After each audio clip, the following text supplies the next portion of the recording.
yang mau disampaikan setelah pelantikan ini? Terima kasih, teman-teman. Jadi tentunya saya mengucapkan syukur alhamdulillah karena akhirnya pada hari ini saya telah dilantik oleh Bapak Presiden Prabowo, akan ditugaskan sebagai Duta Besar luar biasa dan berkuasa penuh Republik Indonesia untuk Kesultanan Oman merangkap Republik Yaman. Sebagaimana tadi disampaikan dalam sumpah pelantikan tadi, insya Allah saya akan melaksanakan tugas yang diberikan oleh Bapak Presiden untuk meningkatkan hubungan bilateral secara baik dan positif di bidang politik, ekonomi, sosial, budaya, maupun protokol dan konsuler sesuai dengan penugasan dari Bapak Presiden. Dan tentunya kami mohon doanya semoga dapat melaksanakan tugas dari Bapak Presiden dengan sebaik-baiknya demi nusa, bangsa, dan negara. Mungkin itu aja. Soal ketegangan geopolitik juga, apakah nanti Bapak juga akan bantu untuk negosiasi, misalnya untuk melancarkan arus kapal melewati Selat Hormuz dari Indonesia, Pak? Insya Allah tadi sebagaimana disampaikan oleh Bapak Presiden dalam pelantikan tadi, kami akan melaksanakan semua arahan dari pusat, semua arahan dan perintah yang diberikan oleh pusat, kami akan laksanakan dengan sebaik-baiknya sampainya kami dan mulai bertugas sebagai Duta Besar luar biasa Indonesia di Muscat, insya Allah. Ada diskusi dari Presiden mengingat kondisi geopolitik yang lagi panas, mungkin perlindungan WNK atau apakah ada khusus yang disampaikan? Ya, kami akan melaksanakan semua tugas-tugas yang diberikan oleh Bapak Presiden, baik itu di bidang peningkatan hubungan ekonomi, bidang sosial budaya, ataupun di bidang perlindungan WNI. Dan itu kami akan melaksanakan dengan sebaik-baiknya sesuai dengan arahan pusat. Pemirsa, harga minyak merosot tajam pada perdagangan Rabu, bahkan turun di bawah level $100 per barrel. Pemirsa, seiring dengan meningkatnya harapan Selat Hormuz akan segera dibuka kembali setelah Presiden Donald Trump menyetujui gencatan senjata 2 pekan dengan Iran. Minyak mentah berjangka Brent ditutup merosot 13,29% menjadi $94,75 per barrel. Sedangkan minyak mentah berjangka West Texas Intermediate anjlok lebih dalam, yakni 16,41% ke level $94,41 per barrel. Penurunan tajam ini dipicu oleh ekspektasi pasar bahwa jalur pelayaran energi global melalui Selat Hormuz akan kembali normal usai gencatan senjata. Sehingga pemirsa, pasokan minyak yang sempat tertahan dapat segera mengalir ke pasar internasional. Kesepakatan gencatan senjata tersebut tercapai menjelang tenggat waktu yang sebelumnya ditetapkan oleh Trump bagi Iran untuk membuka Selat Hormuz atau menghadapi serangan besar terhadap infrastruktur sipil. Adapun sebagai catatan, sekitar 20% pasokan minyak harian dunia melewati Selat Hormuz, menjadikannya salah satu titik paling krusial dalam perdagangan energi global.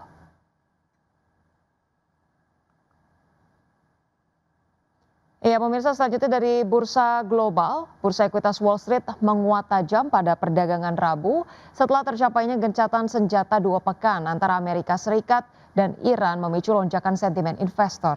Ketiga indeks utama mengalami rally besar sejak pembukaan pasar dipacu oleh optimisme global setelah kesepakatan yang dimediasi Pakistan menghentikan sementara konflik yang dimulai dengan serangan gabungan Amerika Serikat dan Israel ke Iran pada 28 Februari.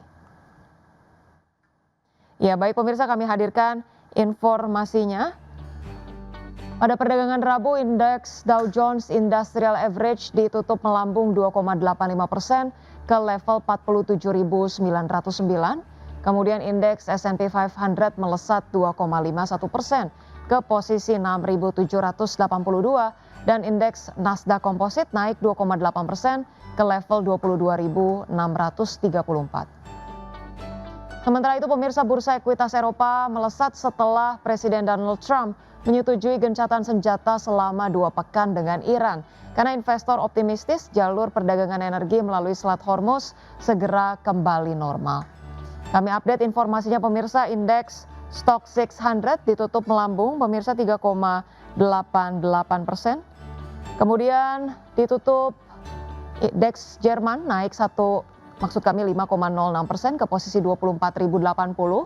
Indeks FTSE 100 Inggris naik 2,51% ke posisi 10.608. Terima kasih Anda masih bergabung sama kami. Pemirsa, seiring rampungnya sejumlah akuisisi tahun 2025 lalu, PT Medco Energi Internasional membidik produksi migas yang lebih tinggi di tahun 2026. Iya, Medco menargetkan produksi migas sebesar 165.000 sampai dengan 170.000 barrel setara minyak per hari atau tumbuh 5,8% hingga 9% dibandingkan tahun sebelumnya. PT Medco Energi Internasional (TBK) pada tahun 2025 mengalokasikan belanja modal sekitar 515 juta dolar Amerika Serikat untuk 3 akuisisi strategis. Langkah tersebut menjadi amunisi perseroan dalam membidik target produksi migas yang lebih besar di 2026. Emiten migas milik keluarga Panigoro ini pada September 2025 mengumumkan akuisisi 45% hak partisipasi sekaligus operator pada kontrak kerja sama Saka Kemang dan 80% hak partisipasi dan operator pada PSG South Saka Kemang. Medco juga menambah kepemilikannya pada PT Transportasi Gas Indonesia melalui serangkaian transaksi terpisah, membuat porsi kepemilikannya bertambah menjadi 40%. Pada Juli 2025, Medco juga mengumumkan telah menyelesaikan akuisisi Fortuna Internasional dari Repsol E&P. Akuisisi yang ditebus dengan nilai 425 juta dolar Amerika Serikat ini meningkatkan kepemilikan Medco di PSG Corridor dari 46% menjadi 70%. Dengan amunisi barunya itu, perseroan membidik produksi yang lebih tinggi tahun ini. Medco menargetkan produksi migas sebesar 165.000 sampai 170.000 barel setara minyak per hari. Tahun lalu Medco mencatat produksi migas sebesar 156.000 barel setara minyak per hari. Dengan kata lain, Medco menargetkan produksi migas tumbuh 5,8% sampai 9% pada 2026. Berbagi sumber IDX Channel. Pemirsa, PT Prime Agri Resources Tbk menargetkan pertumbuhan produksi minyak sawit dan tandon buah segar pada tahun 2026 di kisaran 3 hingga 5%. Target tersebut seiring dengan strategi perseroan untuk mendongkrak kinerja operasional di tengah peluang besar dari implementasi mandatori biodiesel B50. Head Investor Relations PT Prime Agri Resources Tbk Stefanus Darmagiri mengatakan perseroan menilai kebijakan ini akan menjadi katalis positif bagi peningkatan permintaan CPO domestik sekaligus menjaga stabilitas harga komoditas tersebut. Di sisi pemasaran, seluruh penjualan CPO perseroan saat ini difokuskan ke pasar domestik. Strategi ini pemirsa dinilai sejalan dengan meningkatnya kebutuhan dalam negeri, terutama dari sektor biodiesel. Implementasi mandatori biodiesel B50 akan diproyeksikan meningkat penyerapan kelapa sawit di dalam negeri secara signifikan, di mana kenaikan alokasi CPO untuk kebutuhan biodiesel lokal juga diyakini dapat mengurangi ketergantungan terhadap ekspor pasar. Ya, pengendali emiten properti PT Summarecon Agung Tbk atau SMRA menambah kepemilikan sahamnya. Langkah ini dilakukan di tengah tekanan kinerja dan pergerakan harga saham yang masih melemah sepanjang tahun ini. Pengendali emiten properti PT Summarecon Agung Tbk atau SMRA menambah kepemilikan sahamnya. Langkah ini dilakukan di tengah tekanan kinerja dan pergerakan harga saham yang masih melemah sepanjang tahun ini. Pengendali SMRA yaitu PT Semarop Agung menambahkan pemilikan saham secara bertahap sejak 2 Maret hingga 7 April 2026. Dalam 18 kali transaksi, Semarop membeli total 27,95 juta saham dengan harga berkisar antara Rp324 hingga Rp369 per saham. Aksi ini meningkatkan kepemilikan dari 35,83% menjadi 36% atau setara 5,94 miliar saham. Manajemen menyebut status kepemilikan ini bersifat langsung dan akan dipertahankan untuk menjaga pengendalian. Namun di pasar saham SMRA masih berada di level Rp334 per saham, turun 8,7% dalam sebulan dan terkoreksi 12,04% sejak awal tahun. Sementara itu, kinerja keuangan perusahaan pada 2025 mengalami penurunan. Pendapatan neto tercatat Rp8,76 triliun, turun 17,47% dibandingkan tahun sebelumnya. Laba bersih juga menyusut 44,18% menjadi Rp766,55 miliar. Kondisi ini menjadi tantangan bagi perseroan di tengah dinamika sektor properti.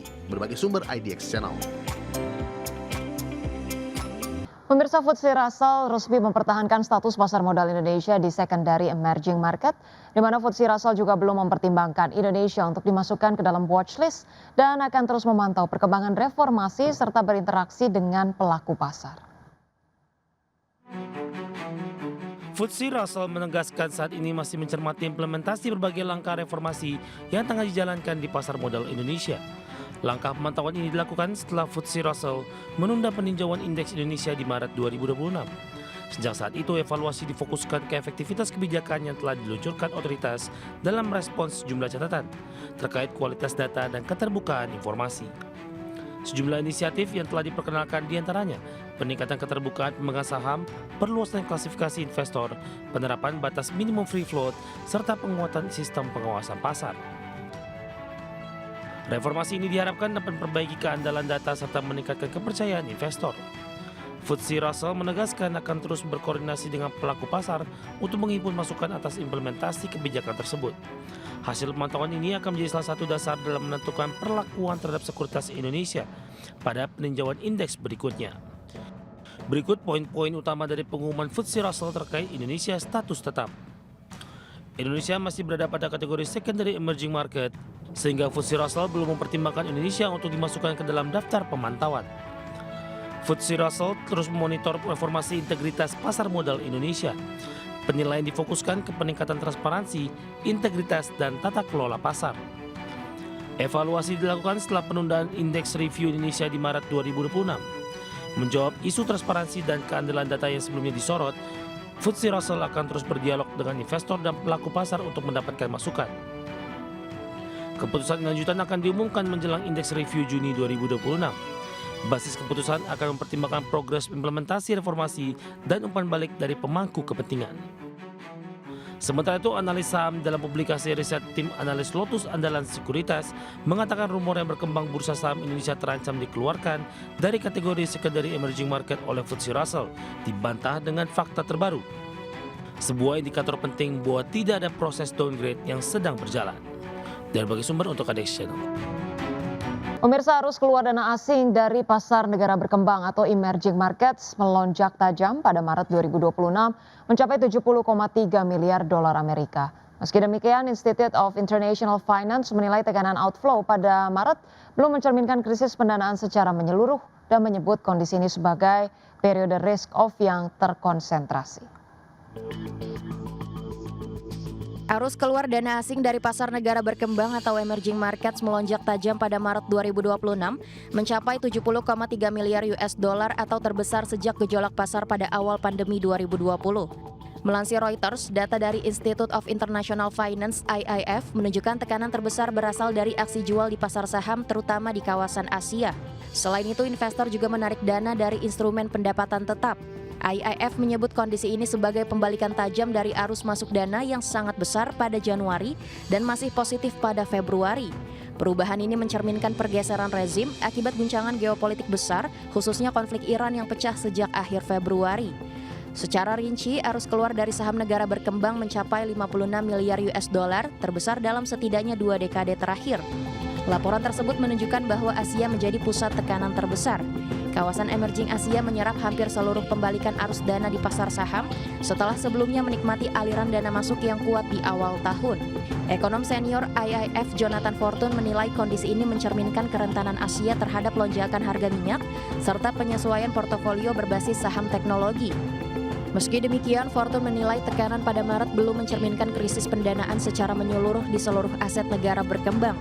Ia menyebut kondisi ini sebagai episode risk off yang terkonsentrasi.